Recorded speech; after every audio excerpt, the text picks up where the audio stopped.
Монгол улсын ерөнхийлөгч Ухнагийн хүрэлцэх таныг цаг зав гарган хүрэлцэн ирсэн ХС болон Эрдэмтэн багш сурагчдын хаанаас гүн талархал илэрхийлж байгааг минь хүлээн авна уу. Өнөөдөр бид хүнсний техник мэргэжлийн сургуулиас Хүнс технологийн политехник коллежтэй хүнсний үйлдвэрлэл технологийн мэргэжлийн их сургууль болон хөгжиж байна.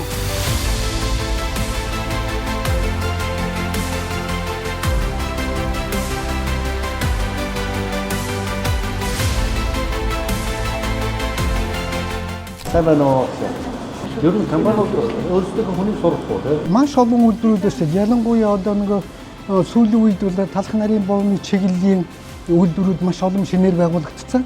Тийм 53 том үйлдвэр шүү. Тэднэр бол ихэнх нь энэ чаа ер нь дадлагж мэрэгдсэн. Одоо манай коллеж ихтэй сургуулиуд ч хуучин бол ганц сургалтаа хийдэг байсан бол одоо сургал судалгаа тэгээд үйлдвэрлэлээ ингээд яг юм зохицлоор маягаар кадастр маягаар Энэ кадастр маягтлаа явуулсан. Тэгээ энэ манай тавигдж байгаа энд багжууд бол хамгийн орчин үеийн ийм одоо талх нарын боовны цуган байгаа юм. Тэр хүүхдүүд бол энд их сэтгэл хангамж яг гараараа хийгээд гарч байдаг. Тэг онд үдчил гараараа хийдэг. Хуучинтай адилхан зөвхөн нэг юм бичүүлээл ингэдэг байхгүй. Одоо бол юу гэж юм хэрэг чи үзлээ дадлагаа хий. Жижиг оврыг. Тэгтээ одоо сүүний үйлдвэр энэ маань бол юу гэж юм хэрэг дадлаг хийж болно. Бүтээгдэхүүн гаргаж болно. Тэгтээ хамгийн гол нь чанар аюулгүй байдлыг үйлдвэр аж ахуйн газарт ажиллаж байгаа хүмүүсийн сургалтыг зохион байгуулж байна. нөгөө хүнсний өсгөлийн өрөөнд одоо үйл ажиллагаа өргөдсөн 53 том хүнсний үйлдвэр байгаа тийм. Тэр 53 үйлдвэрүүд эднэртэй шинээр баригдсан.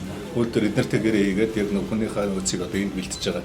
Бас зарим нь бас лаборатори энэ төр хамтарч барьж байгаа тийм сайн жижигүүд гарч байгаа.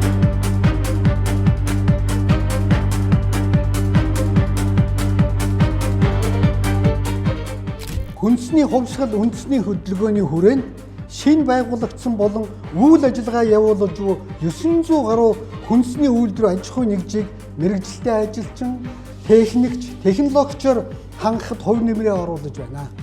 Улс даяар хүнсний хангамж, аюулгүй байдал, үндэсний хөдөлгөөнийг санаачлан хүнсний хувьсгалыг эхлүүлэн амжилттай хэрэгжүүлж буй Монгол улсын ерөнхийлөгч Ухнагийн хүрэлцээнд ирээдүйн хүнсчдийн өмнөөс улам их амжилтыг хүсэн ерөөе.